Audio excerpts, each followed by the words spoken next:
Welcome to Manifest This, Believer versus Skeptic. I'm Sharon Giroux, your resident skeptic who asks all the tough questions. And with me is Jennifer Neal, our manifesting maestro.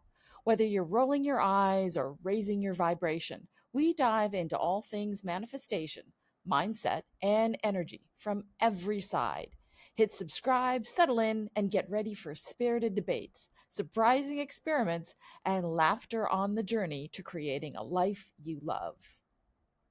Well, happy 2026, Jennifer. It's so great to see your smiling face in this brand new year. How are you? Good, and yours too. Did you have a nice holiday? It was fantastic, relaxing, enjoyable, and had a great deal of fun with some wonderful friends. So can't Good complain for at you.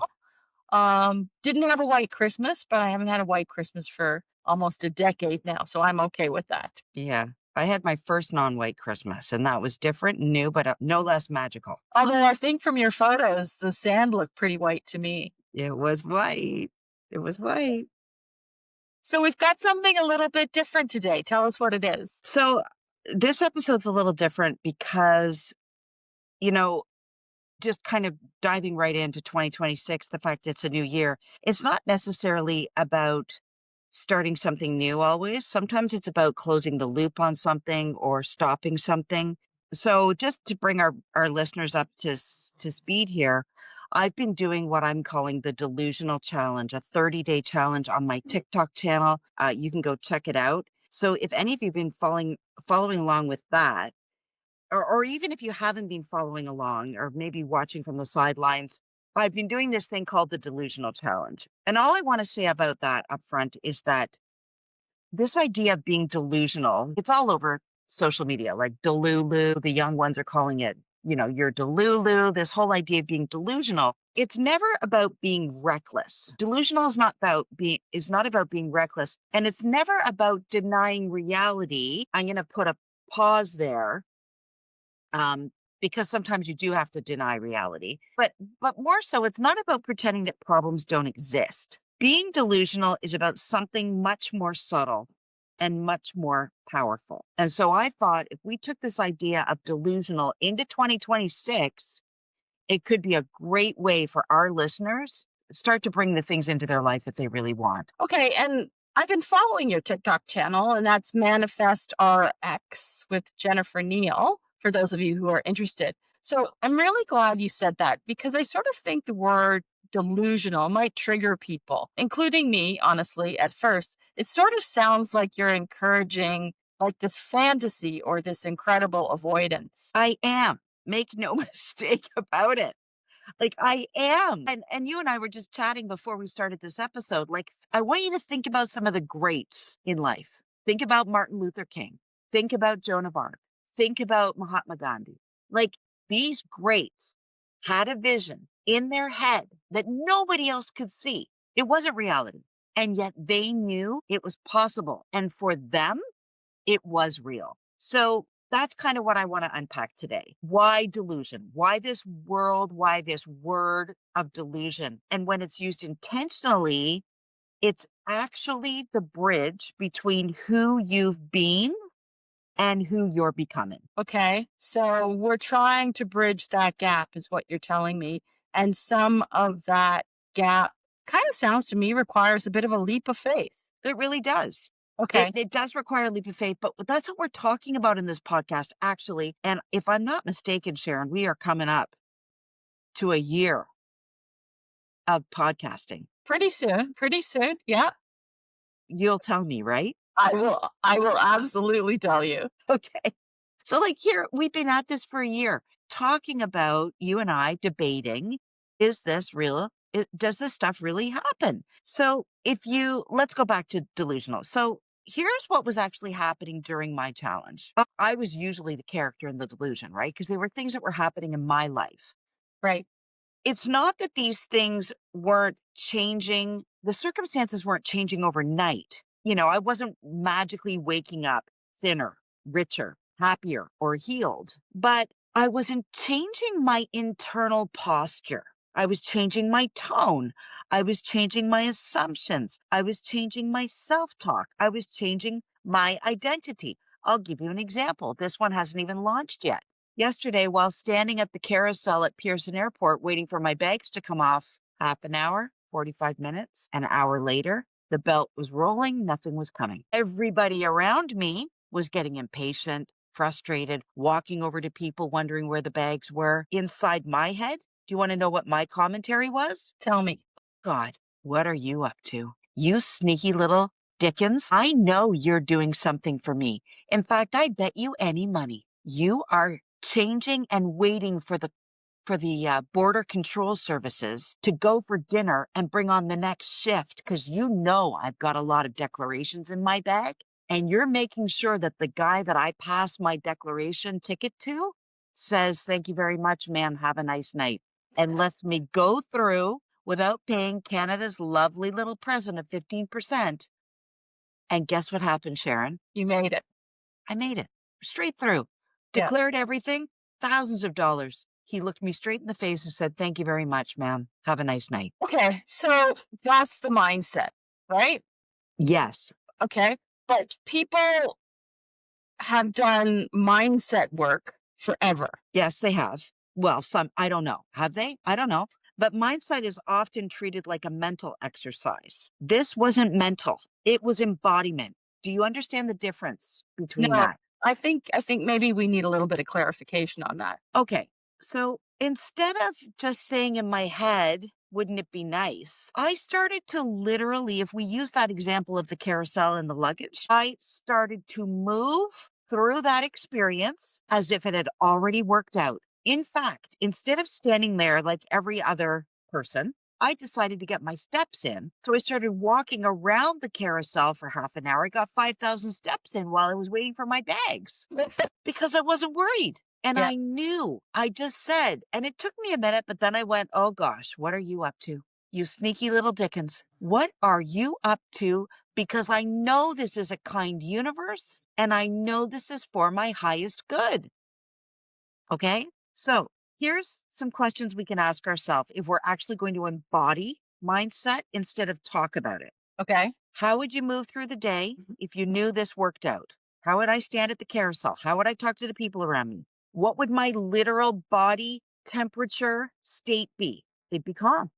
So instead of being in frustration or upset or complaining and moaning to the person next to you, or that's Pearson, or isn't this airport terrible, or it's Yeah. the holidays and people, they didn't put enough people on, Yeah. you're acting calm, is what you're telling me. I'm acting calm because in my head, I'm going, "Oh my gosh, think of the work he has to do. He's got to wait till Susie goes on her lunch break. And he's got to wait for Larry to finish his lunch because he's got to walk down the corridor, get into his little customs cubicle, get set up, get sat down. Like a lot of stuff is happening while I'm waiting." Okay, so I've got to stop you right there for a second because some people might listen to this and sort of think you're putting a lot of faith in the minutia of one human life when there are billions on the planet. Isn't that the most remarkable part? Okay, tell me more. This is going on for every single one of us. The power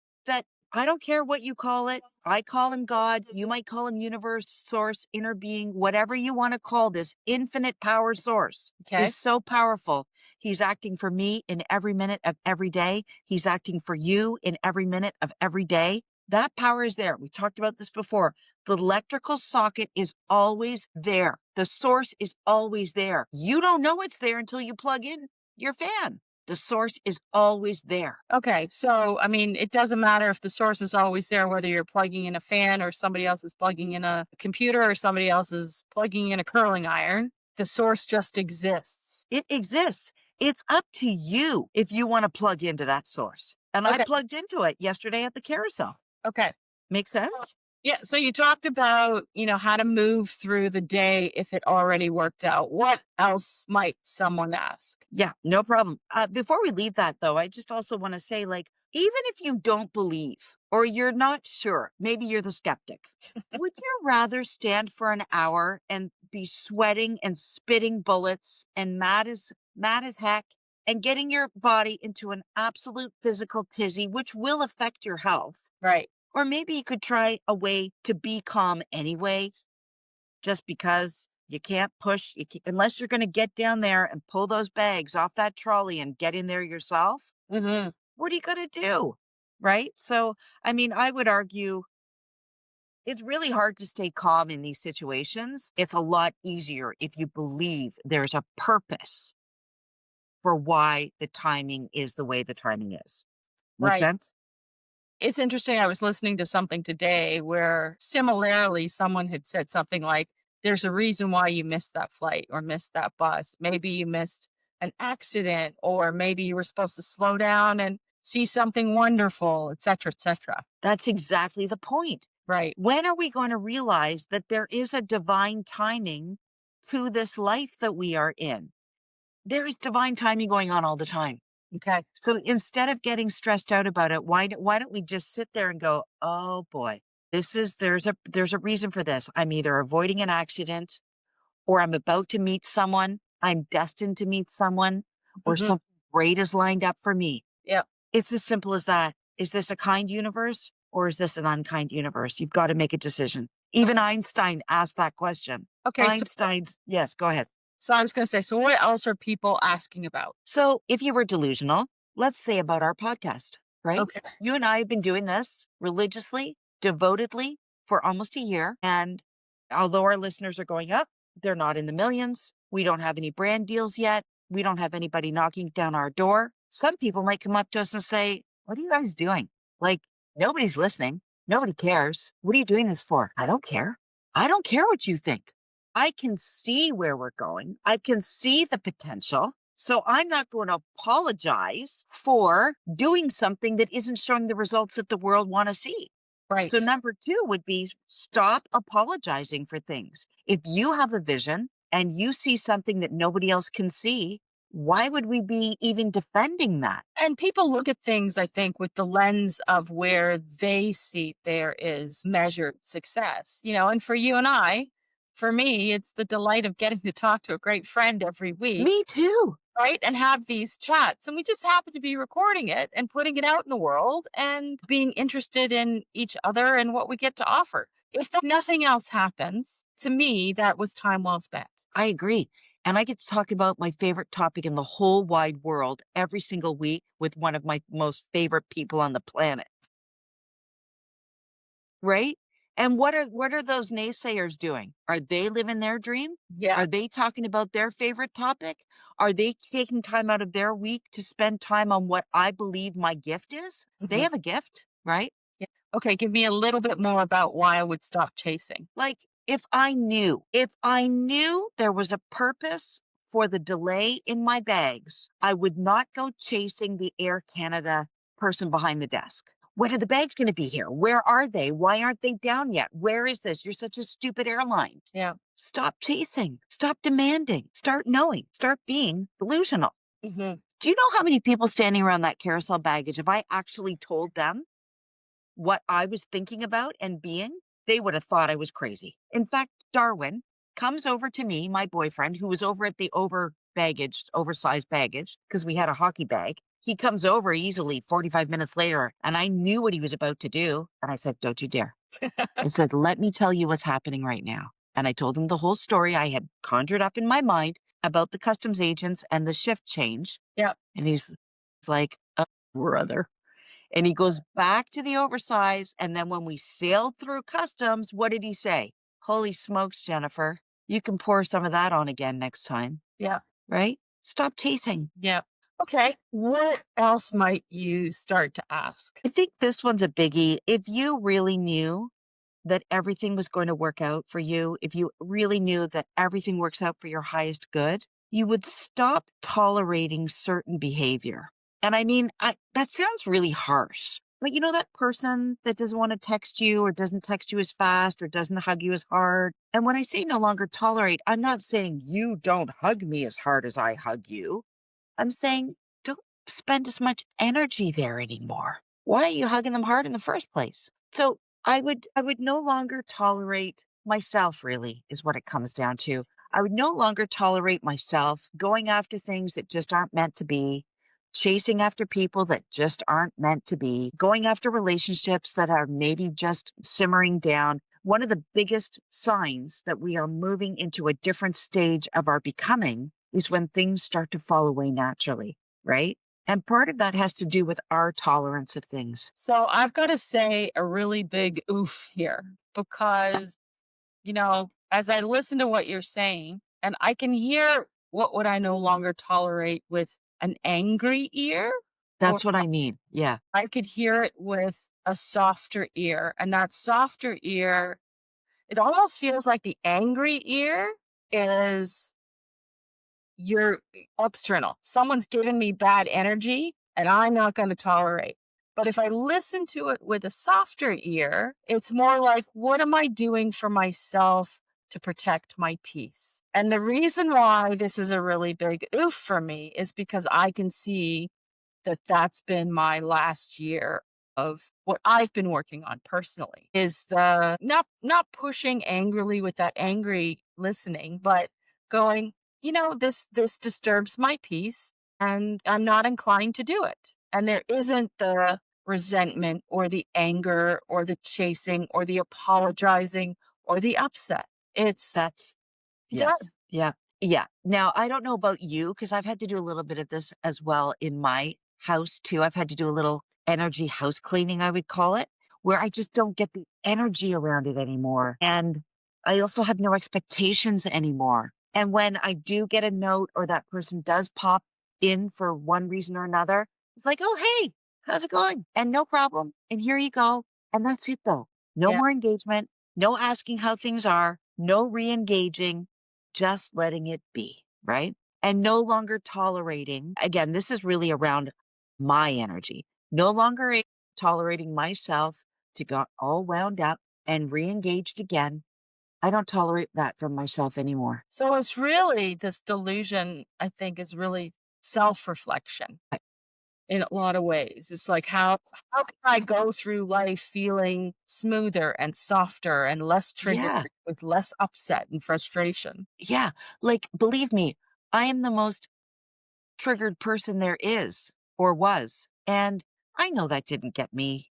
I can now look back and go, that wasn't my best self, but that's okay because we're all at different stages. I'm not going to look back and get mad at myself. I just recognize that I've softened at 56. There are a few blessings, Yeah. as we age. But I think that's what we're talking about. We're not talking about fantasy. We're really talking about behavioral reorientation, reorienting ourselves. And Okay. you'll look through a different lens. Yeah. So I'm going to push back for a minute. So at what point does this cross into denial? Well, I kind of don't care if it is denial. Like, remember when no, but remember when we talked about the law of assumption? Right? Like, it's like me saying, oh no, you can't see it. I've got a massive audience. You can't see the deals that are coming my way. Oh, they're coming. So in reality, are they there?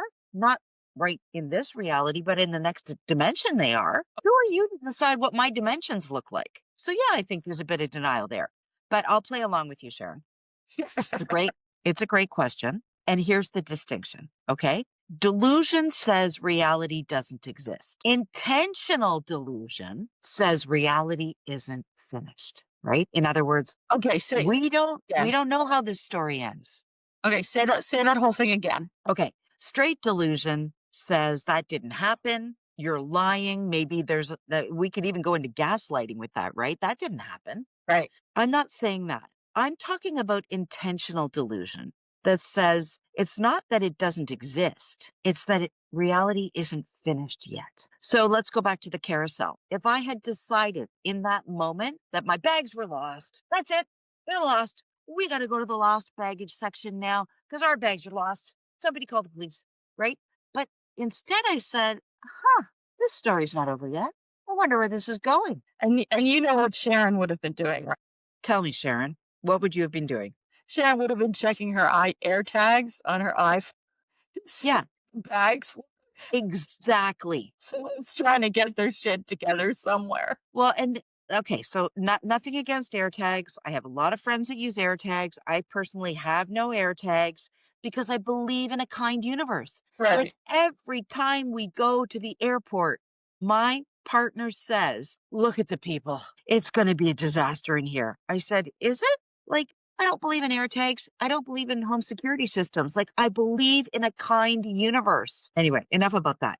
I have been knowing where my bags are so I don't miss a flight. I just believe they're going to arrive on time and little angels have them and they're flying through the air and that my bags are safe. And that's why That's I'm delusion. skeptic and you're the believer. Exactly, exactly. Okay. So what Okay. do we add So next? so does that make sense though? It's Yeah. really about being intentional about, you know what? This isn't done yet. The story's not over. I wonder what you've got up your sleeve, okay? Maybe a little bit of curiosity with a little bit of a elf on the shelf. Can't we bring a little bit of fun and mystery and curiosity back to life? Yeah. Okay? It has me So, thinking about it all works out in the end. And if it's not working out, it's just not the end yet. right, yeah.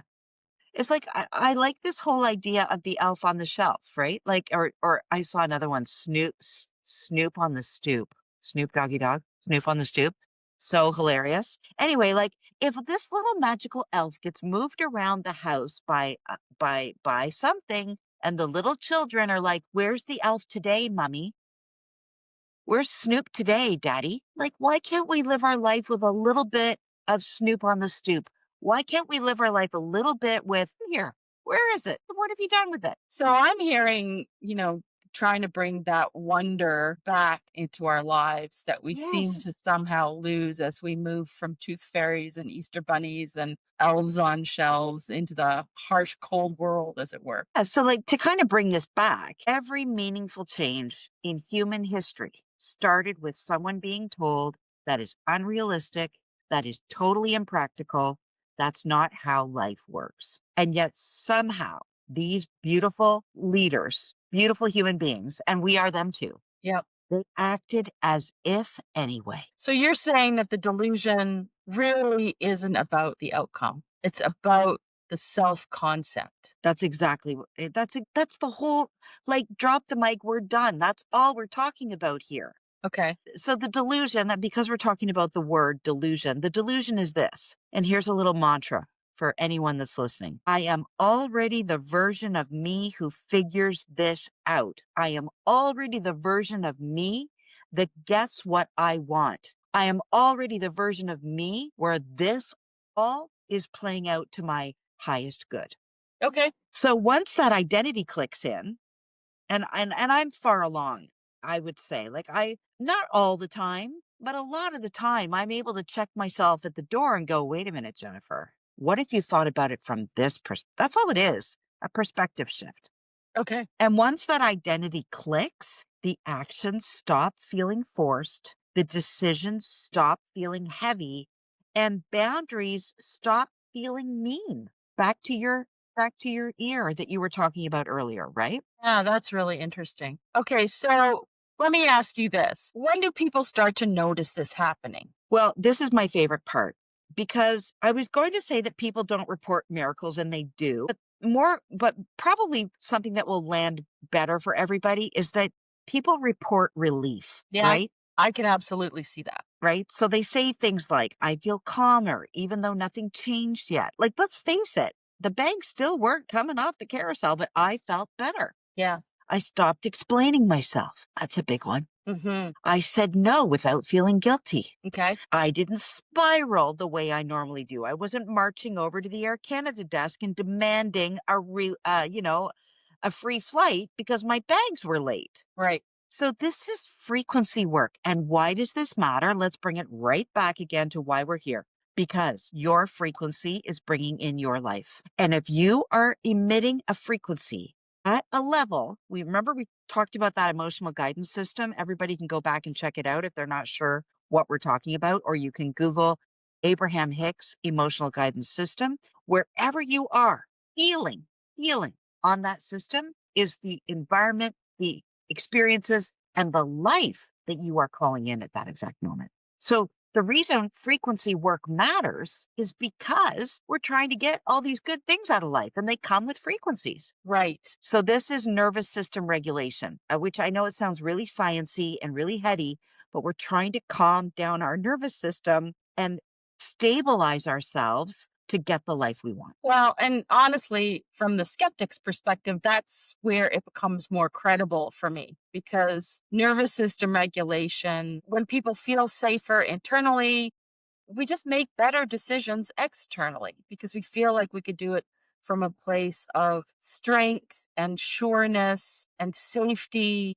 And we just have more faith in ourselves, right? Yeah. And, to help our skeptics think about it from this perspective, what does stress lead to? All kinds of diseases. Right? So if stress leads to cancers, cardiacs, heart attacks, strokes, death, imagine what calmness brings. Something's just occurred to me and you're saying that because we all talk about stress when we are stressed out. And stress is an energy you feel. It's not like a brick you pick up, right? Or, a burger you eat. It's this ethereal kind of thing that we feel, which is an energy where we're stressed out and then it affects our body. What was going through my head is this thing we call stress. For some people, the stress might be good. For others, it feels bad. But that stress manifests itself into something physical quite often. And so, if energy manifests into the physical, then can we change our way of being to eliminate that physical difficulty, pain issue through the use of energy? Oh my God, I see you looking at me like, oh my God, I think she's got it. I think she's got it. If stress, which is energy, can create disease, pain, death, why can the absence of that energy not create bliss, joy, love, everything we want in life? Right. I'm just having a moment here, people. No, me too, because I love it when the light bulb goes off for other people and the way they are able to justify it for themselves, Mhm. because it just puts another little notch on my belt, if you will, to say, there's another way of looking at this. It helps more people understand this whole concept of living your best life. Yeah, and it sort of rolls back to some of the other stuff that we talked about. When you have an injury and you imagine the bones knitting together, you can be in stress and frustration about it, or you can imagine the energy working with you rather than against you. It's something that, oddly enough, and I know that my massage therapist is not listening, but every time I go for a massage, all I'm imagining is the dedication and energy that they put into the muscles that they're massaging for me is that kind of Reiki feeling, right? That positivity. And I'm not trying to suck their energy by any means, but I am trying to make that energetic connection with that other person so that their skill sets, what they do and who they are becomes beneficial to me. Yeah. And they're moving that energy through your body to clear it out and get rid of the clogs so that you can manifest better. Yeah. That's why healing has so many different modalities, as my friend would say, that's launching a massive new brand, which I'm so excited to talk about soon. But, getting to the best place in your life sometimes does take a village, Yeah. right? It's odd though, I have to say, saying that stuff out loud kind of makes me sound crazy. Like it feels, and I know you're going to say, so what, who cares? But it's one of those things, right? Where it's just like saying out loud, this is what's happening with our bags. Yeah. Yeah. Yeah. Why not? Why not? Who Yeah, cares? we're at an age now where we're okay with being crazy. We love cats, so whatever. Well, exactly. Exactly. So you know what? Like, here's the real point of the challenge that I put out for people. And let's face it, I put it out for myself too. Right. The real point of the challenge was that the delusional challenge, being delusional, is never meant to manifest anything specific. It's meant to introduce you to the version of yourself that doesn't chase, that doesn't panic, that doesn't perform for approval, that doesn't abandon themselves under pressure. And I'll give you an example. Like, I'm putting my favorite topic in the world out on many platforms now. And that wasn't easy, especially going onto Facebook. I was sweating bullets going onto Facebook because all my high school friends were there and all the sailors are there and all the skiers are there and all my neighbors are there. And I can just imagine what some of those people are saying about some of my content. Because Right. I'm not going on Facebook to post the picture of New Year's Eve. Right. I'm going onto Facebook to send a message, but I'm not performing for their approval anymore. And I'm not abandoning my greatest desire in life because of the pressure I felt because of that audience. Does that make sense? Yeah, I think I'm getting it. Like really it's the look, it's more about doing these things for yourself. And we happen to live in a community and live in a world where there are other people. But I think there comes a point in one's life where you just sort of say, this is my life, I'm living it. Yeah, and listen, you and I both know that's not easy. Think about your move across the world. I think about my divorce and making a decision that affected me and my kids, Yeah, but it is my life. yeah. It is your life. It is our life. And at what point are we going to step into the version of ourselves that creates outcomes, the outcomes we want? And in order to do that, we need to become a different person. And that's what delusion is all about. Okay, so your challenge really isn't going to give people answers. It's going to give them just a new operating system, a new way to think about themselves. Well, exactly. And it maybe not even a new operating system, but a different perspective. Yep. All I want to offer is a different perspective. And once you feel that shift, you can't unfeel it. And then the hope is that you'll be able to implement it again the next time you're stuck in traffic, or your kid doesn't do what you want them to do, or your friend didn't do what you thought they would do, or you have a rift in your family. So I got to say, I think that's a really important point because with all the stuff that we've been doing together, and I hear you and I understand what you're saying. And we've done a couple of experiments where I've been absolutely gobsmacked. I still forget. And I still sometimes sit there and go, like, what am I supposed to manifest? What do I like? I feel a little bit lost once in a while, and I'm not sure where I should be or what I should be doing. And now I'm shitting on myself. Well, I think, and I'm glad you brought this up because I think we can close this off by talking about this for a few seconds. The whole point of this podcast is it's called Manifest This, right? We're here to manifest Right. the things to be, do, and have everything we could ever possibly want in our whole life. And you might come to me and say, well, listen, I didn't manifest anything. I haven't manifested anything. That's not, the point is this. Who did you become while pretending that you already had it? Okay. Because that version of you, that's not delusional. That's inevitable. If you stay delusional for long enough, just like Martin Luther King, your future dream reality is inevitable. You will get it. You just have to stay delusional long enough. Okay. So even if you get a glimpse of that version, whatever it looks like, whether you're calmer or steadier or trusting yourself more, what you're saying is it's not something you lose. That glimpse stays with you. You just need to find ways to access it. Yeah. And I want to bring one other little example in that I actually heard this morning on Rick Warren. And he talked about the fact that who are you most impressed by in life? Are you impressed by the prestige and the prosperity of some people? Well, maybe, but they're everywhere. Or are you impressed by the people that can stay strong and unwavering in times of pressure, stress, and being unsure? I'm always impressed by the people that, regardless of what's going on in life, they're staying the course, they're staying steady. Yeah, I think for me, I would sum it up by saying I'm always impressed by resilience with a sense of humor. Yeah, like That impressed me. I often think about Darwin's mom, who's 91 years old, 91 years old, and she's counseling dozens of people.